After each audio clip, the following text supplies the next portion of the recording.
Goeiemiddag, dis drinketyd, dis die groot weer. Ons het Saterdag weer die Tulbagh toernooi, 7's rugby en vir netbal.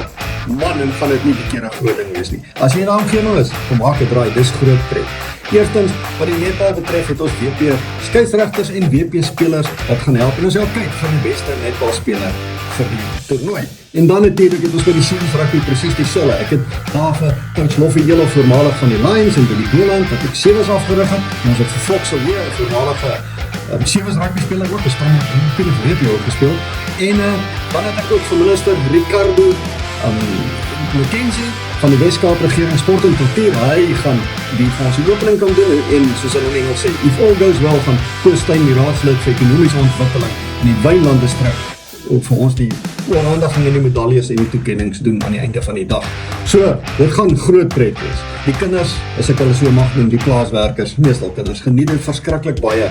En as genoeg dinge op die horizon, ons het 'n heel moontlikheid dat uit hierdie 7 spanne en die netbal uit gaan deelgeneem word aan die teams toernooi in George in begin van Desember. So ons opgewonde daaroor dat ons van hierdie kinders kan saamneem en so toe kan vat.